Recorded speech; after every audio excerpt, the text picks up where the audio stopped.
नहीं they know नंग बला नहीं दे नो नहीं तब ये नंग लाग्छ नि कल दे तो नंग बला नहीं दे नंग बला इस कार्यक्रम का प्रमुख अतिथि दिनेश ऋषि सरज्यू तथा प्रशिक्षक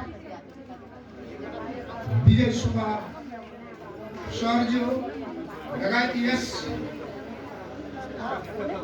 हलमा यस कार्यक्रममा सहभागी हुनुभएका विभिन्न सङ्घ संस्था पदाधिकारीज्यू लगायत कलाकर्मी महोदय थारू संस्कृति संरक्षण संघ नेपाल म संस्थापक अध्यक्ष को तर्फबाट यहाँहरूलाई नमस्कार गोर लाग्छ। समय छोटो छ। उद्घोषिका महोदयज्यूले जुन यहाँ भाषण गर्नुभयो त्यही समयभित्र रहेर म केही कुरा अवगत गर्न चाहन्छु।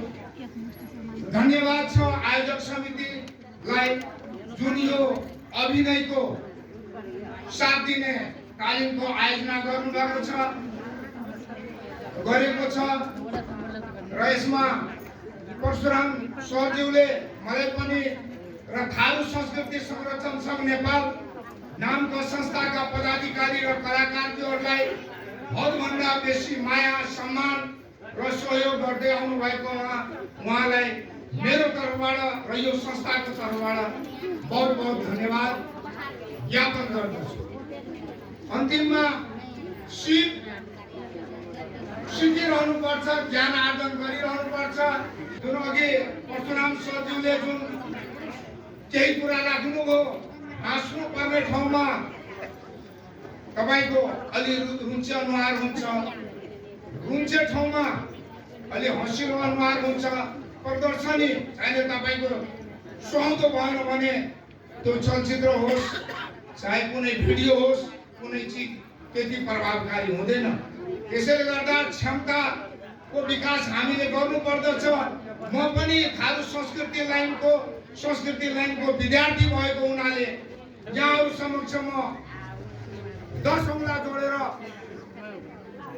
नमस्कार गर्दछु कि हामी बहुभाषी, बहुधार्मिक, बहुसांस्कृतिक देशका नागरिक भएकोले हाम्रो भाषा, वेशभूषा, कला, संस्कृति, सभ्यतामा आधारित यो चिजको पनि जगेर्ना संरक्षण सम्वर्धन होस् र सम्पूर्ण यो साथ दिने अभियानको क्रममा यो सिक्ने क्रममा यहाँहरू दक्ष हुनुहोला र समाजलाई सेवा गर्नुहोला।